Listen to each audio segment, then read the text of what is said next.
Hello, start করে দেবো? হ্যাঁ স্যার, আপনি শুরু করে দিন। ব্যাস ব্যাস ব্যাস, ভালো কথা। ঠিক আছে। Class 9 students are welcome to our virtual classroom today. After your summer recess is over, তোমাদের সামার রিসেস শেষ হয়েছে। নতুন করে তোমাদের ক্লাস শুরু হচ্ছে, এটা হচ্ছে দ্বিতীয় পর্ব। এবং আমি যদি খুব ভুল না করি, তাহলে তোমাদের বোধহয় ফার্স্ট যে সামেটিভ যে সামেটিভ এভালুয়েশন সেটা শেষ হয়েছে, তাই তো? তোমাদের একটু টেক্সট করে বলো, স্টুডেন্টসরা টেক্সট করে বলো, ইয়েস অর নো। স্টুডেন্টসরা প্লিজ টেক্সট করে বলো, ইয়েস অর নো। তোমাদের first summative test, yes, very good. Your first summative test is over. Now you are getting ready for appearing in the second summative বা summative exam. তোমাদের যে evaluation হবে দ্বিতীয় পর্বে, তার জন্য প্রস্তুতি চলবে। সেক্ষেত্রে আমার সাবজেক্টে ইংলিশ, আমার এখানে লেসন 5। তোমাদের কাছে যাদের বই আছে দেখে নাও। লেসন 5, 6, 7 and 8, এই চারটে লেসন তোমাদের আছে ফর সামেটিভ টেস্ট। সেখানে চারটে তোমাদের টেক্সট আছে, লিটারেরি টেক্সট। সেটা তোমাদের এই সিলেবাসে রয়েছে চারটে। তার মধ্যে একটা হচ্ছে all all summer all summer in a day. Next, mild the mist upon the hill. Tom loses a tooth. His first flight. 4 texts. তা আমার যেটা কাজ হবে, তোমাদের এই লিটারেচারটা, তোমাদের এই গল্প কবিতার, এগুলো তোমাদের ক্লাসরুমে তোমাদের স্যার ম্যাডামরা পড়াবেন। আহ, এটা আমি এটাই আমি জানি যে তোমাদের এগুলো সাহিত্যটা তোমাদের ডাইরেক্ট ক্লাস হবে। সামনাসামনি মুখোমুখি বসে ক্লাস হবে। আর আমি যেটা পাচ্ছি তোমাদেরকে, কেউ কাউকে আমরা দেখতে পাচ্ছি না, শুধু ভার্চুয়ালি দেখছি ছবিতে। তোমরা আমাকে দেখছো, আমি তোমাদের দেখছি। এখন এখানে আমি যেটা চেষ্টা করব সেটা হচ্ছে যে আমাদের বোর্ড অফ সেকেন্ডারি এডুকেশন এই ইংলিশ সাবজেক্টে তোমাদের দুটো দিককে দেখতে বলছে। একটা হচ্ছে তোমাদের কি বলবো, একটা হচ্ছে লিটারেরি টেস্ট, তোমাদের সাহিত্যের প্রতি একটা যে আগ্রহ ভালোবাসা, এটা কিভাবে জন্মাবে এগুলো পড়ে, এটা 1 নম্বর। এটা আমি দেখবো না, এটা আমি দেখবো না। আমি যেটা করব সেটা হচ্ছে এই সামার রিসেসের আগে, বা তোমাদের যে সামারটিভ এভালুয়েশনটা হয়ে গেল, প্রথমটা যেটা ফার্স্ট, তার আগে আমরা যে ক্লাস করেছি সেখানে কিছু গ্রামার আইটেম আমরা আলোচনা করেছি, নিজেরা বুঝবার চেষ্টা করেছি। এবং তোমরা সেগুলো খাতাতে, সেগুলো আমি দেখেছি, লিখেও নিয়েছো অনেকেই। এবং এগুলো চর্চার ব্যাপার। এগুলো তো মুখস্থ করে বা ইত্যাদি এগুলোর ব্যাপার না, এগুলো চর্চা করতে হবে, এগুলো চর্চার ব্যাপার। New school has joint, very happy to note. এটা ভাল লাগছে দেখে যে আজকে প্রায় 4 schools have joint, as far as I can see. Anyway, now let me talk freely that uh, grammar grammar is a portion of language test grammar।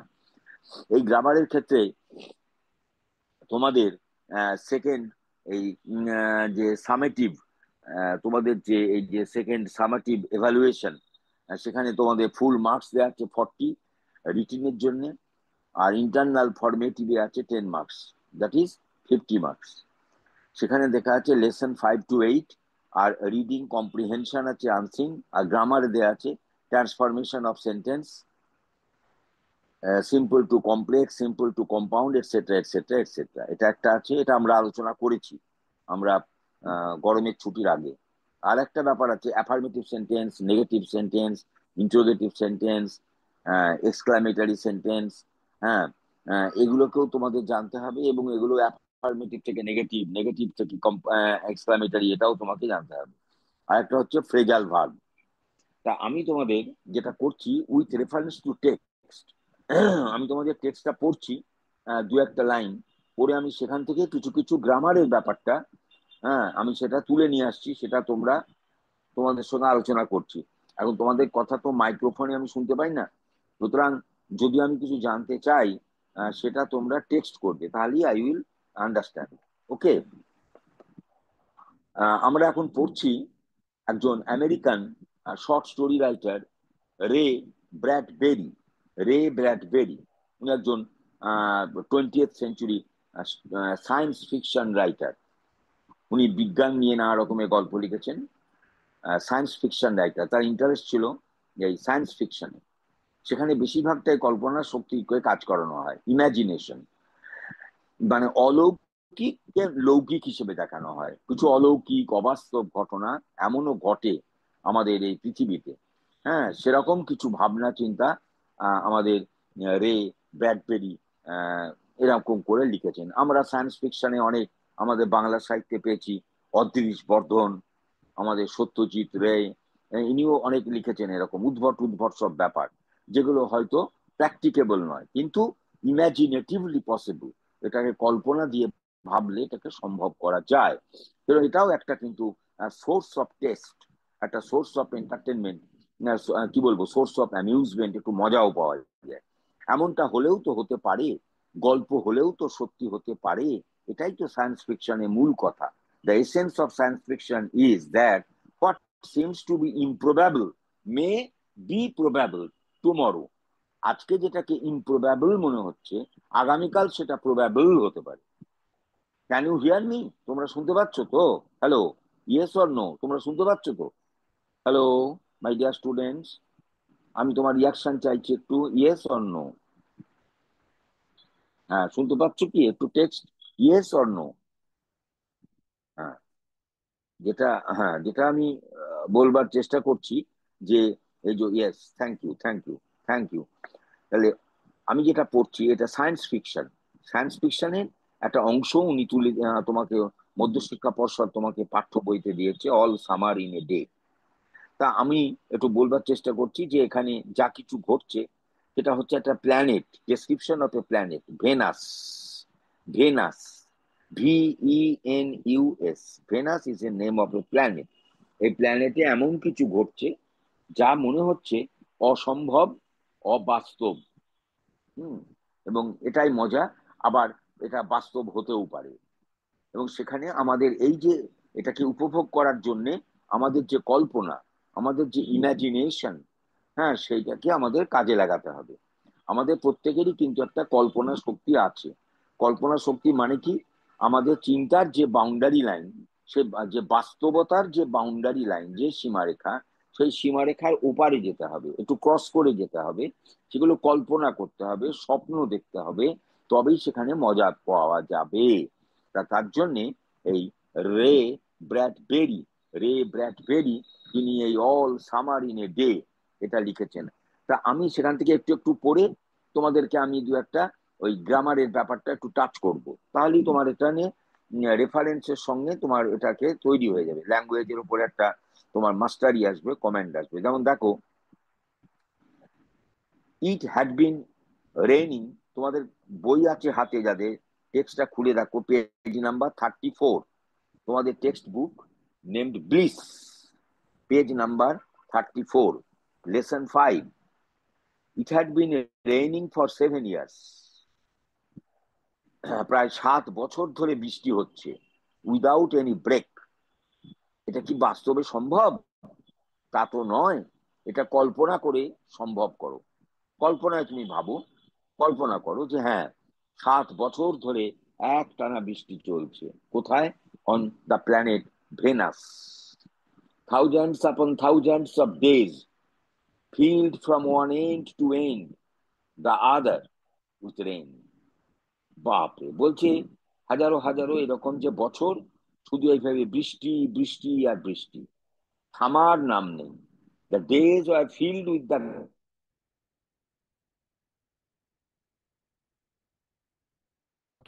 শুধু জলধারায় সেগুলো মগ্ন। The days were filled and endless showers, এবং অশেষ বর্ষণ, শুধু বৃষ্টি আর বৃষ্টি। হেভি স্টর্মল্যান্ডস, আর ওই প্ল্যানেটে যে দ্বীপগুলো আছে সেই দ্বীপে টাইডাল ওয়েভ আসছে বিকজ অফ হেভি স্টর্ম। জোরালো হাওয়া বচ্ছে বা ঝড় হচ্ছে, তার জন্য টাইডাল ওয়েভ, অর্থাৎ যে জলরাশি, সেই জলরাশি একটা উত্তাল ঢেউ আসছে over the island. A thousand forests crushed under the rain, হাজারো হাজারো গাছপালা সমস্ত বৃষ্টির ভারে, বৃষ্টির যে অ্যাটাক, সে তাতে সব ক্রাশড মানে ফেল ডাউন, পড়ে গেল। হ্যাড গ্রোন আপ, আবার সেগুলো হ্যাড গ্রোন আপ, আবার সেগুলো গজিয়ে উঠেছে।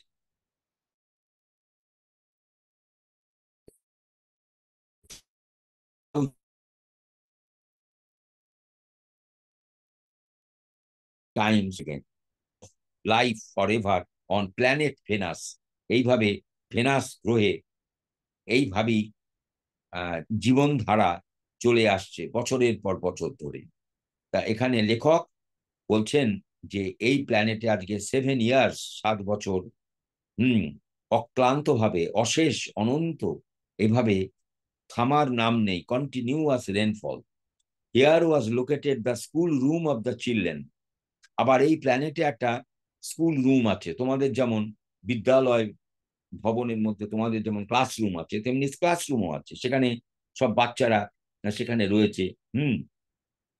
এরা এসছে কোত্থেকে? তাদের বাবা মা, men and women, who came there by rockets from earth. এটাকে গল্পকার যিনি লিখছেন তিনি কল্পনা করেছেন যে এই বাচ্চাগুলোর বাবা মা, মানে এরা এসছে কোথা থেকে? আমাদের এই পৃথিবী থেকে।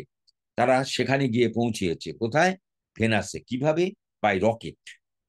দে set up a civilisation in this raining world. এবং এই যে বৃষ্টি, হ্যাঁ, একবারে নিরন্তর যে বৃষ্টি ধারা, বর্ষণ হচ্ছে, এই বর্ষণ ধারা, এই যে জগৎটা, এই জগতে দে সেট আপ এ সিভিলাইজেশন। তারা মানে কারা?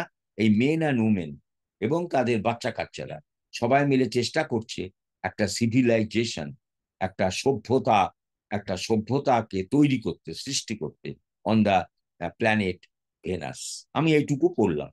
ওকে, এই যে প্যাসেজটা আমরা পড়লাম, এখান থেকে আমরা একটু দেখে নিই লেক্সিক্যাল আইটেমস। যেমন দেখো, the first line is it had been raining for 7 years. এটা কোন টেন্সে আছে কেউ বলতে পারবে? চটপট বলো, এটা কোন টেন্সে লেখা আছে সেন্টেন্সটা? ইট হ্যাড বিন রেইনিং, এখানে রেইনটা ভার্ব ফর্ম। রেইন মানে এখানে বৃষ্টি হয়, আবার রেইন মানে বৃষ্টি হওয়া। রেইন একটা নাউনও বটে, রেইন একটা ভার্বও বটে। Rain is both a noun and a verb. Noun এবং ভার্ব দুটোই হয় রেইন। তা বলছে রেইনিং ফর 7 ইয়ার্স, 7 বছর, উইদাউট এনি ব্রেক। এখানে কোন টেন্সে লেখা আছে সেন্টেন্সটা? একটুখানি জানাও, তোমাদের রিয়াকশনটা জানাও, তোমাদের টেক্সট করে, টেক্সট করে একটু জানালে ভালো হয়। Anyone? Past perfect continuous, very good. It is the example of past perfect continuous tense. যদি এটা প্রেজেন্ট পারফেক্ট কন্টিনিউয়াসে লিখতে হয়, তাহলে হ্যাডটাকে চেঞ্জ করে হ্যাজ বসবে, ইট হ্যাজ বিন রেনিং, তাই তো? আর যদি এটাকে পাস্ট টেন্সে করতে হয়, সিম্পল পাস্ট টেন্সে, তাহলে হবে it had rained for 7 years, or it rained for 7 years. তাহলে 3 রকম ভাবে এই বাক্যটাকে লেখা যায়। এইটাকেই বললাম আমি change of tense.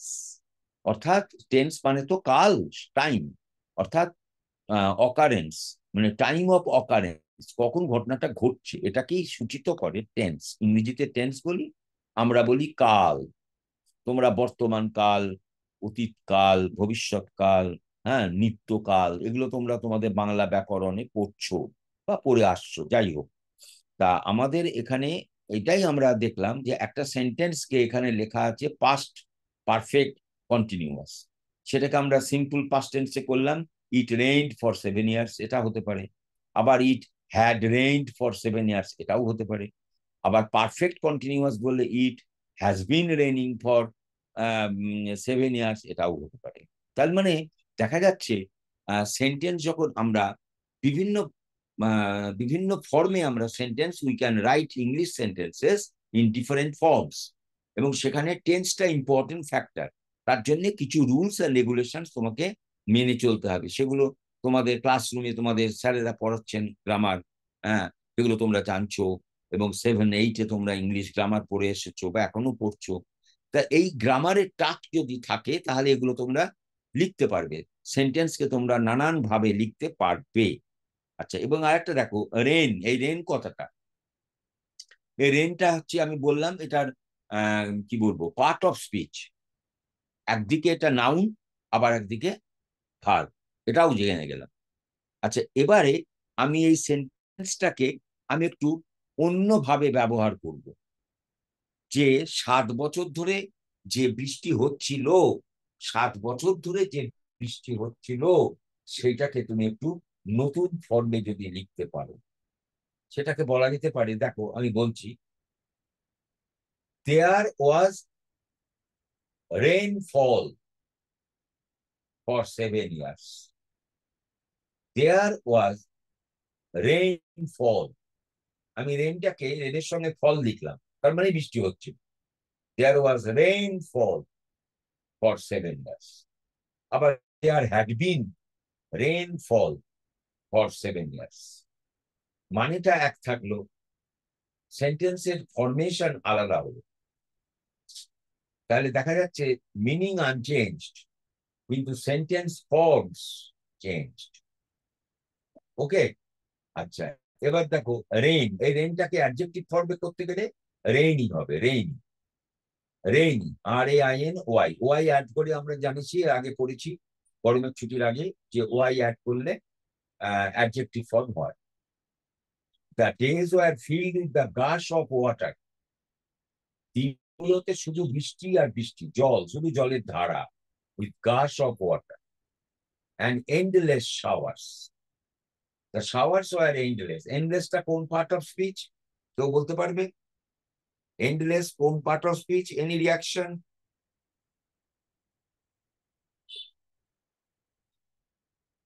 Which part of speech is endless? Any reaction? By your text, একটু টেক্সটে বলো, তাহলে বুঝে ফেলবো। এন্ডলেস, এনিওয়ান বলা যাবে? Endless is a part of speech, which one? এটা অ্যাডজেক্টিভ, অ্যাডজেক্টিভ, এন্ডলেস, এটা অ্যাডজেক্টিভ, মানে যেখানে কোনো এন্ড নেই।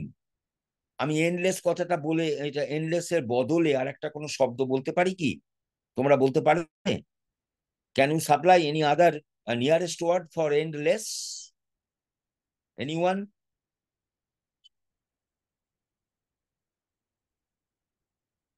তাহলে আমি বলে দিই, unending, unending, unending, unending is another nearest word for endless. Unending মানে যার কোনো শেষ নেই।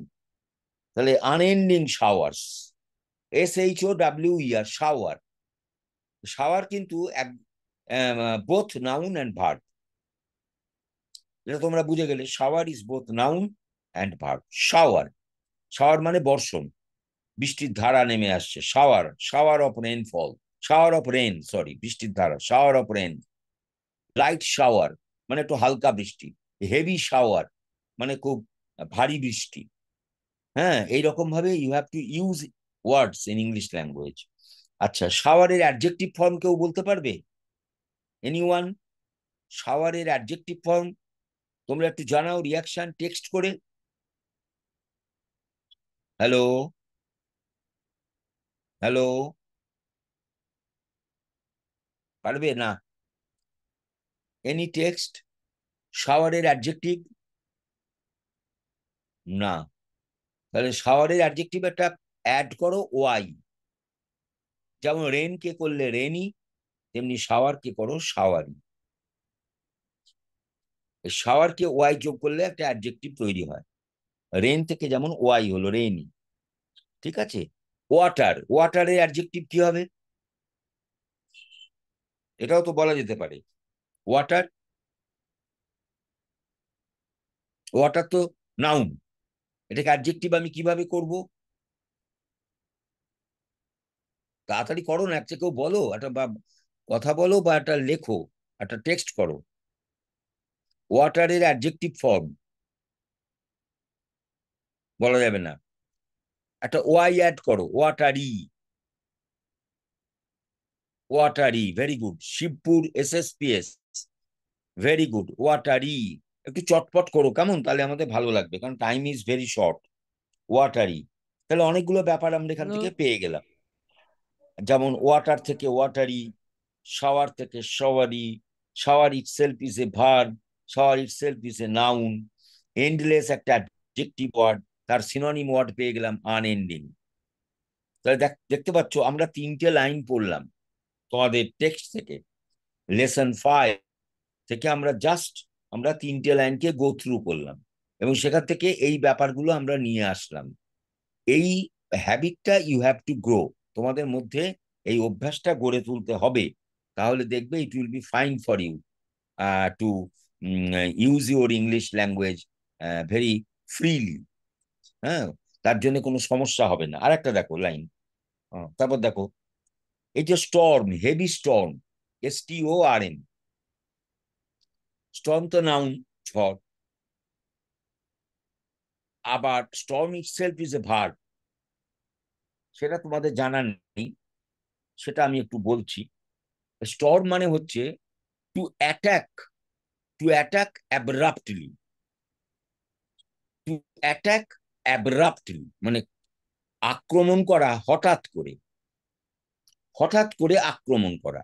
যেমন ধরো দা হুলিগ্যান্স, হুলিগ্যান্স মানে যারা দুষ্টু লোক, রাফিয়ানস, দুর্বৃত্তরা, the hooligans stormed, stormed the office room, office রুমে আক্রমণ করলো। The dacoits storm the house at midnight. Storm করা মানে to attack suddenly, abruptly, without any notice. Storm itself is a verb. তাহলে স্টর্ম একটা নাউনও বটে, স্টর্ম মানে ঝড়, ভীষণ জোরে হাওয়া। আবার স্টর্ম মানে হচ্ছে কি বললাম, স্টর্ম মানে টু অ্যাটাক অ্যাব্রাপ্টলি, হঠাৎ করে ঝাঁপিয়ে পড়া, হামলা করা। হ্যাঁ, এটাও পড়া গেল। স্টর্মের অ্যাডজেক্টিভ কি হবে? স্টর্মের অ্যাডজেক্টিভ করা যাবে?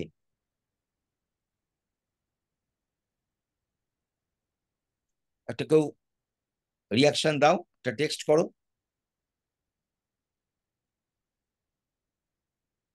অনেক দেরি হচ্ছে তাই না? স্টর্মের অ্যাডজেক্টিভ করা যাবে তো? একই ব্যাপার, ওয়াই অ্যাড করো, ওয়াই।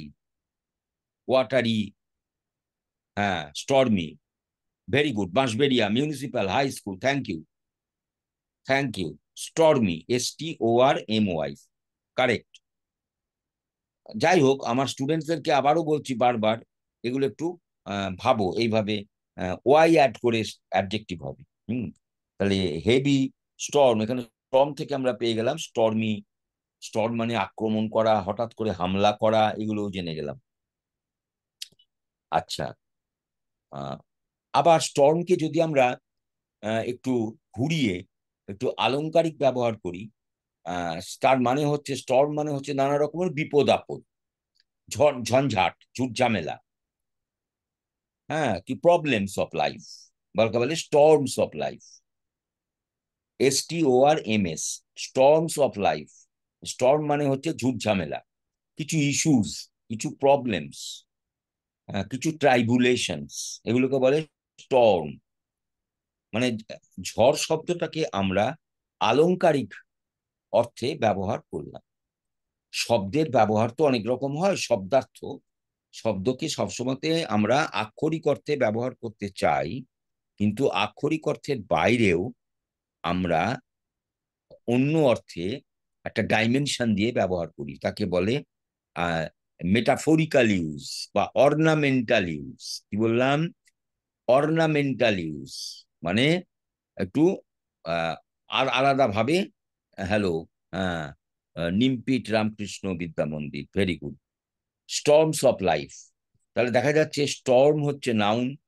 স্টর্ম মানে সত্যিকারের একটা প্রাকৃতিক ঝড়।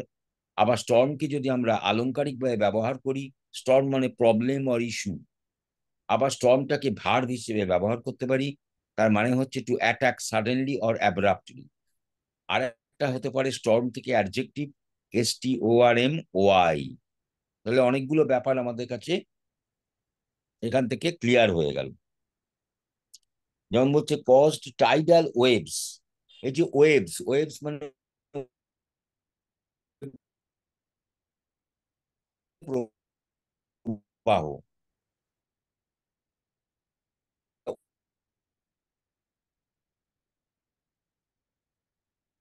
অ্যাডজেক্টিভ একটু জানাও, একটু টেক্সট করো, কেউ একটু শুনে তাহলে ভালো লাগবে তো। কেউ কেউ করছো, একটু লেট হচ্ছে। ওয়েভ, এখানেও চাই অ্যাডিশন অফ ওয়াই। একটা, হ্যাঁ, wavy. Very good, WAVY, Srirampur girls school. Thank the school student. Very good. I just seek such interaction. এই যে তোমাদের রিয়াকশন গুলো পাচ্ছি, এটা আমার ভালো লাগছে। তার মানে মনে হচ্ছে যে you are getting interested in language. এই ভাষার প্রতি তোমার যে আগ্রহটা বাড়ছে, এটা পরিষ্কার। এই জিনিসগুলো বুঝতে হবে। হ্যাঁ, তারপর দেখো, a thousand forests crushed under the rain. তাহলে এখানে সাবজেক্ট হচ্ছে থাউজেন্ড ফরেস্টস, আর আন্ডার দ্য রেন বৃষ্টি। মানে বৃষ্টিতে, বৃষ্টিতে হাজারো হাজারো গাছপালা ক্রাশ মানে কোল্যাপস। ক্রাশ মানে এখানে কোল্যাপস করবে, মানে ফেল ডাউন। আমি যদি এটাকে প্যাসিভ ভয়েসে করতে চাই, তোমাকে ভয়েস চেঞ্জে তোমাকে বলা আছে অ্যাক্টিভ ভয়েস আর প্যাসিভ ভয়েস। অ্যাক্টিভ ভয়েসে যেটা থাকবে সাবজেক্ট, সেটা চেঞ্জ হয়ে গিয়ে চলে আসবে তোমার কি বলে, আহ, উম, সেটা হয়ে যাবে অবজেক্ট, অবজেক্ট হবে সাবজেক্ট। আমি যদি বলি a thousand forest crushed under the rain, আমি যদি ঘুরিয়ে বলি দ্য রেনটাকে যদি আমি নিয়ে আসি যদি অ্যাজ সাবজেক্ট, তাই বা কি হবে? আমি যদি তোমাদের বলি যে use the rain as the subject, এটাকে আমি সাবজেক্ট হিসেবে ব্যবহার করতে পারি। তাহলে আগে নিয়ে আসি the rain. The rain crushed a thousand forests. এখানে রেনটা ইউজড অ্যাজ সাবজেক্ট। হ্যাঁ, আবার এটাকে প্যাসিভ করলে হবে a thousand forests were crushed by the rain. By আসবে প্যাসিভ ভয়েসে। বৃষ্টির দ্বারা ভূপাতিত হলো হাজারো হাজারো গাছপালা। তারপরে বলছে হ্যাভ গ্রোন আপ।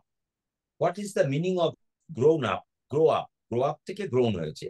তোমাদের গ্রামারে এই দ্বিতীয় দ্বিতীয় মূল্যায়ন পর্বে গ্রামারে দেওয়া আছে এই ফ্রেজাল ভার্ব। সুতরাং grow up is an example of phrasal verb. Phrasal verb কেন? যখন একটা preposition is added two A verb, it becomes a phrasal verb and it has a new meaning. Grow up, তার মানে grow up মানে কি? Grow up মানে হচ্ছে বেড়ে ওঠা। গ্রো আপ, বেড়ে ওঠা। এই আপ প্রিপোজিশনটা ব্যবহারের ফলে খুব সুন্দর হলো গ্রো আপ। যেমন দেখো বলছে দ্য ট্রিজ, গাছপালাগুলো, the trees and plants are growing up, সেগুলো বেড়ে উঠছে।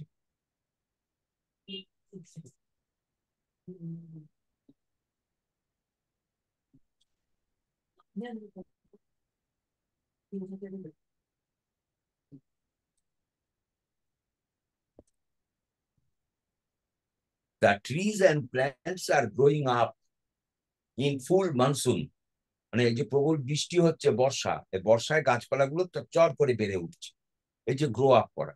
The child is growing up, শিশুটা বেড়ে উঠছে। এটা ফ্রেজাল ভার্ব।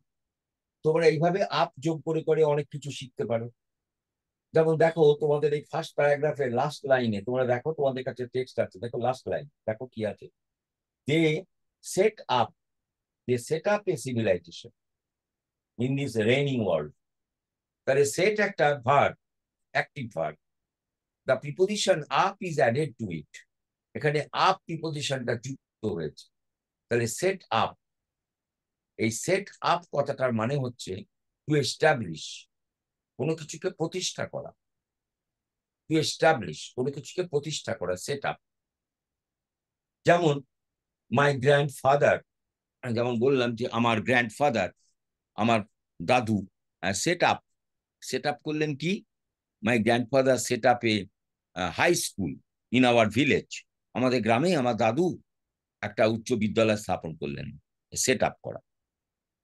তাহলে সেট আপ করা মানে সেট আপ এ স্কুল, সেট আপ এ টেম্পল, তাই না? এগুলোকে বলে সেট আপ। সেট আপ অনেকভাবে ব্যবহার করা যায়। এখানে বলছে সেট আপ এ সিভিলাইজেশন, তার মানে একটা সভ্যতাকে প্রতিষ্ঠা করা, সভ্যতাকে গড়ে তোলা। কারা চেষ্টা করলো? The main and women from the earth, যারা এই পৃথিবী থেকে ওই ভেনাস গ্রহে যারা গেছে বাই রকেটস, তারা চেষ্টা করলো to set up a civilization on that planet. ওই গ্রহের মধ্যে তারা একটা নতুন সভ্যতাকে বানিয়ে তোলবার একটা চেষ্টা করলো। কেন না সেই জায়গাটায় ভেনাসে শুধু বৃষ্টি আর বৃষ্টি আর বৃষ্টি, উইদাউট এনি ব্রেক। অনবরত বৃষ্টি হয়েই যায় হয়েই যায়, এক টানা 7 বছর।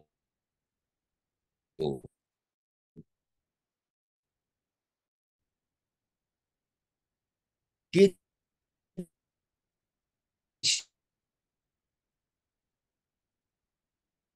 আছে কর্ম করছে 2 বছর। 2 বছর যখন তাদের বয়স ছিল, তখন তারা প্রথম বৃষ্টি থামা দেখেছিল। না, 2 বছর যখন তাদের বয়স, তখন তারা প্রথম সূর্য দেখেছিল।